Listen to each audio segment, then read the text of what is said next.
आज सारे नगर भर में हल्ला मच गया। छोटे छोटे बच्चे अपने घर में दौड़ के गए। अरे वो दोनों जो राजकुमार मुनि के साथ में आए हैं बड़े सुंदर हैं, वो नगर देखने के लिए आए। सब लोग अपने अपने घर से निकल पड़े। तो पुरुष लोग तो बाहर निकल के प्रभु का दर्शन कर रहे हैं, और जो बड़ी बूढ़ी माताएं हैं वो भी बाहर निकल के दर्शन कर रही हैं। लेकिन जो पर्दे वाली बहुएं हैं वो कैसे दर्शन करें? तो कोई तो झरोखे से झांक रही है प्रभु को, कोई दरवाजे की ओर से निहार रही है प्रभु को, कोई घूंघट की ओर से प्रभु को देख रही। एक सखी ने कहा बहन जी चलो छत के ऊपर चला जाए, वहां से दर्शन किया जाए। तो कुछ सखियां छत के ऊपर चढ़ गई अटारी पर। तो एक सखी ने कहा रे बहन जी इससे तो नीचे अच्छा था, दर्शन तो मिल जाता। अब ये जब ऊपर देखें तभी तो दर्शन मिलेगा, यहाँ ना सही नहीं रहा। तो दूसरी गोपी ने कहा हम बताएं उपाय, क्या बताओ? अरे कहा यहाँ से फेंका के मारो, और जब लगेगा चौंकेंगे किसी ने मारा, और देखेंगे दर्शन मिल जाएगा। तो दूसरी ने कहा चोट लग जाएगी। तो तीसरी कहती है हम पत्थर मारने को थोड़ा बोल रही हैं, फूल फेंकिए, फूल पे फूल को यहाँ से फेंको, फूल से चोट भी नहीं लगेगी, और प्रभु चौंक जाएंगे, देखेंगे दर्शन भी मिल जाएगा। यही हुआ। सखियां फूलों की बरसात करने लगी, और जहां फूलों की बरसात करती हैं प्रभु चौंक पड़े, ये फूल कहां से आए? ऊपर से देखा, सखियों को दर्शन मिला, सखियां धन्य धन्य हो गई। एक सखी कहती बहन जी हमारा तो मन कहता है इन दोनों भैया को आंखों में छिपा लो, एक को दाहिनी आंख में बैठा लो और दूसरे को बाएं में, और फिर अपने पलकों को मैं बंद कर लूं, फिर संसार से हमें कोई मतलब ना रहे। कितने सुंदर हैं, देखो घुंघराले बाल हैं, सांवला स्वरूप है इनका, नैन कचरारे, आपको दर्शन मिल गया। सखी आपस में कहती है ये बाल घुंघराले, नैना काले काले, ये बाल घुंघराले, नैना काले काले, नजर सावरे लग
की बात रखो नजर सारे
हंसी है बड़ी कमाल तेरी नजर सावरे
तुझ में अटके हैं प्राण मेरे नजर सारे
से सखियां सब प्रभु का दर्शन कर रही है, प्रभु सबको दर्शन देते जा रहे हैं।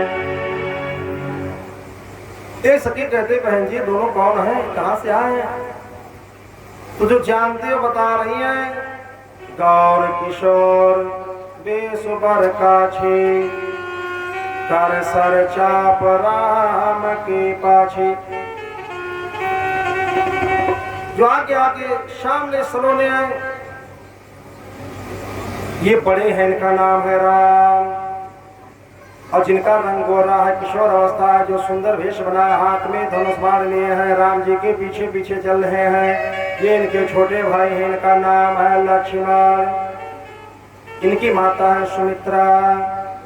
राम जी सुन रहे हैं और मन ही मन मुस्कुरा रहे हैं। कोई तो यहाँ है जो पूरा भेद जानता है, सब कुछ जान रहा है, वही तो बता रहा है कि कौन किसका बेटा है, कौन भाई है, कौन क्या है।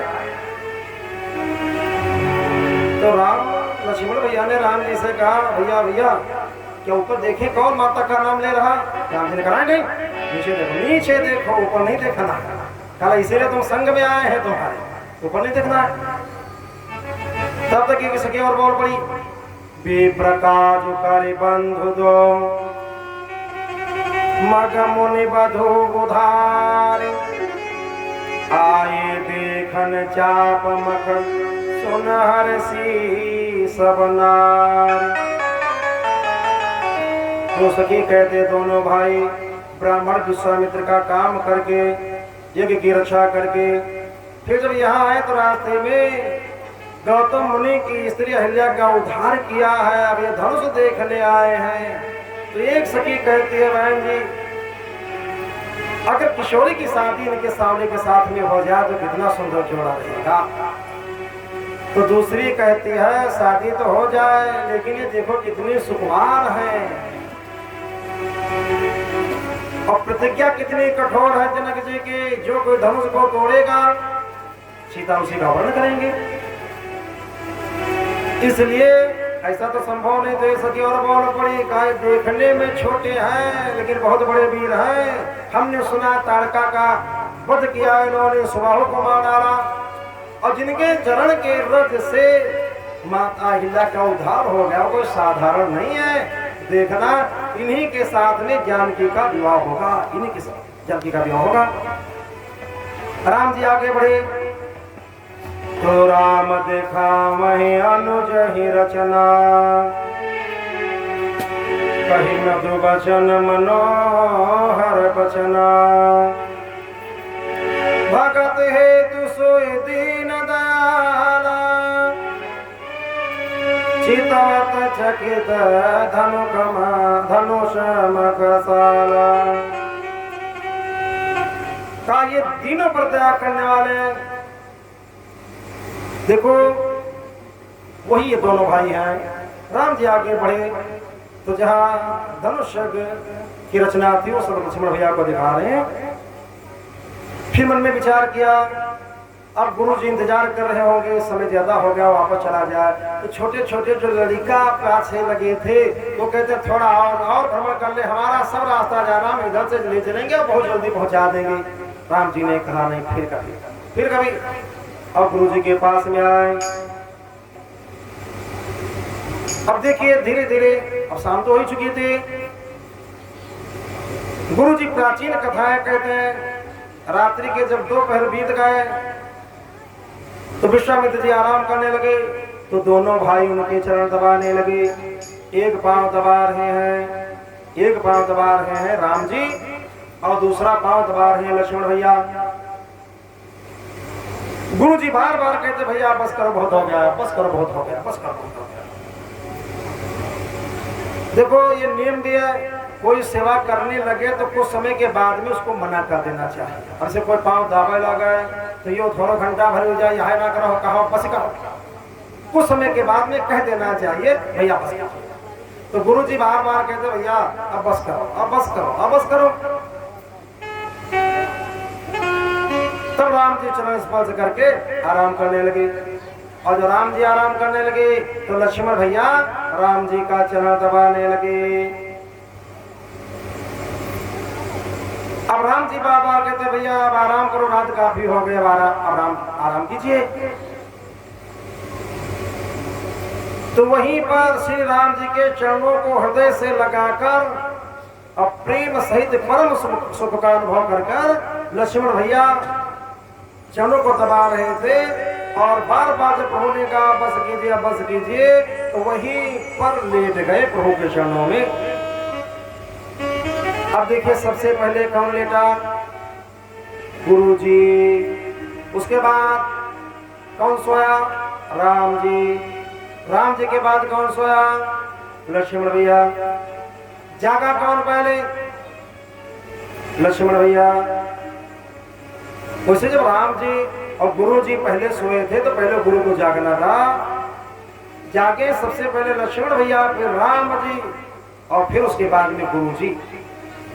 ये बताया गया छोटों का ये धर्म है, सोए सबसे बाद में और जागे सबसे पहले।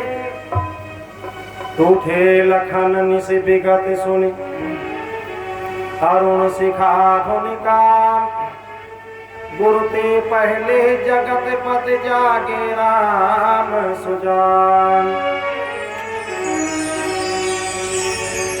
आज दोनों भाई गुरु जी के पूजन के लिए फुलवारी में फूल लेने के लिए जा रहे हैं।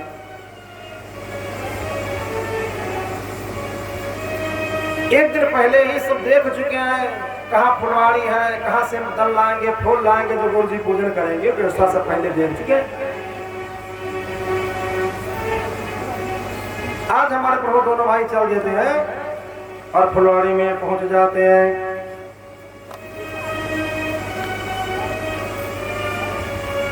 अब चारों तरफ देख रहे हैं, कोई दिखाई नहीं पड़ रहा।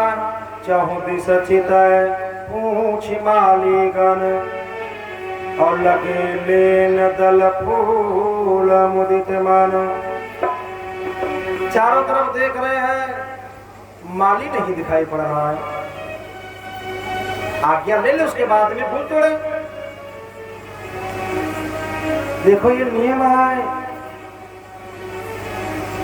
अगर किसी के फुलवाड़ी से आप फूल तोड़ रहे हैं तो पहले उसे आज्ञा ले लीजिए, फिर फूल तोड़िए, तब तो आपको पूरा लाभ मिलेगा। लेकिन अगर चोरी से आपने फूल तोड़े हैं किसी के फुलवाड़ी से और उससे भगवान का पूजन किया, भगवान को अर्पण किया है, तो जितना लाभ मिलेगा, फल मिलेगा, वो ट्रांसफर हो जाएगा। लेकिन आजकल होता क्या है, लेकिन ऐसा यहाँ के लोग नहीं करते होंगे, हमें विश्वास है। घोड़ारे उठाएंगे बच्चा, एक बेतुलई के साथ 4 बजे घोड़ारे देखे खा पेड़ लगा है और बाहर सब फूल लगे हैं, लेकिन दूर है तो बेत तेने पका दे, एक सब थोड़े अपन बच्चा भर लीन और चले गए। और जब घर का मालिक सोए के जागत है, देखत है एको फूल नाई बचे हैं, तो वो सुंदर श्लोक शुरू करते हैं, मुझे पूछो। तो ऐसा नहीं करना चाहिए। अगर आपको फूल लेना है तो जिसका पेड़ है पहले उससे आप आज्ञा लीजिए। राम जी यही शिक्षा दे रहे हैं, यहाँ पर यही शिक्षा दे रहे हैं कि ऐसे नहीं कि जा करके दूसरे के फुलवाड़ी से फूल आप तोड़ कर ले आए, उसे आज्ञा लीजिए। तो राम जी अब आज्ञा लेने के लिए चारों तरफ देख रहे, कोई दिखा नहीं रहा, कोई दिखाई पड़े तो हम आज्ञा लें। तब तक माली दिखाई पड़ गया, तो कहा ये माली भैया, हम गुरु जी के पूजन के लिए दल फूल लेने के लिए आए हैं, तो अगर आप आज्ञा दें तो फूलों को हम चुन लें। तो माली ने साफ मना कर दिया। प्रभु ने पूछा, माली ने मना कर दिया, क्या कहता है?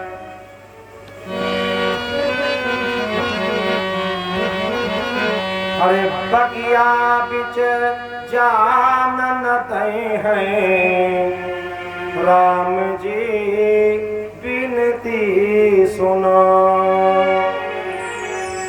दल फूल तोड़ी हम लई हैं, राम जी बिनती सुनो। हमको क्यों नहीं जाने दोगे? काम को सब पता है, भगवान सब पता है। अभी जब आए हो तो रास्ते में किसी पत्थर को आपने छुआ है, इस बस किया चलो से। लक्ष्मण जी ने कहा हाँ हम तो साथ में थे। कहा तो क्या हुआ? कब ब्राह्मणी बन गई थी और अपने पति के पास में चली गई। तो आज माली लोग कहते यही तो खतरा है, इसीलिए तो हम तो जाने नहीं देंगे तुमको। पग पर सत उड़ गई शिला थी, और शिला से तो वृक्ष कोमल है। पग पर सत उड़ गई शिला थी, कर पड़त बिटप उड़ी जई है, राम जी बिनती सुनो, बगिया बिच जानन दई है, राम जी बिनती सुनो। लक्ष्मण जी बोले गारंटी मेरी है, एक भी पेड़ तुम्हारा गायब नहीं होगा, लेकिन अब तो हमको जाने दो। तो माली ने कहा एक दूसरी और समस्या है। का वो समस्या क्या है? का देखिए एक दूसरी समस्या है भाइयों, आपके भैया बहुत सुंदर हैं। लक्ष्मण भैया से कहते हैं मालिक आपके बड़के भैया जो है बहुत सुंदर हैं, मानो कमल का फूल हो, इनके नेत्र कमल के समान, इनके कर कमल के समान, और हमारे बगिया में जो भौरे हैं ये कमल पर मर्राया करते हैं। और अगर इनको हम अंदर जाने देंगे तो वो सब पुष्पों को छोड़ छोड़ के इनके मुख मंडल पे मर्राने लगेंगे। ये दूसरी समस्या है। बताएं ताजी ताजी सोमान मधुपमतवारे, अरे ताजी ताजी सोमान मधुपमतवारे, मुखमंडल पे मर रही हैं राम जी विनती सुनो, बगिया बिच जान न दे राम जी विनती सुनो, दल फूल तोड़ हम लई हम राम जी विनती सुनो। लक्ष्मण जी ने कहा देखो अगर कोई और उपाय हो तो बताओ हम करें, लेकिन हमको अंदर जाने दो। तब कहते एक उपाय है, लेकिन अगर वो करो तो तुम दोनों भाई हाथ ऊपर उठा करके और सिया जी की जय बोल दो, बस हम तुमको अंदर जाने देंगे। जब बोलोगे सिया जी की जय, जब बोलोगे सिया जो की जय, तब ही प्रभु प्रवशन पई है राम जी विनती सुनो, बगिया बिच जान न दे राम जी विनती सुनो, दल फूल तोड़ हम लए हैं राम जी विनती सुनो। तो लक्ष्मण भैया कहते हैं भैया अगर फूल लेना है तो भाई जय तो बोलना ही पड़ेगा, तो आप लोग भी सब जयकारा लगाइए, राम जी पे जयकारा लगा दें। बोलिए किशोरी मैया की, और जोर से बोलिए किशोरी मैया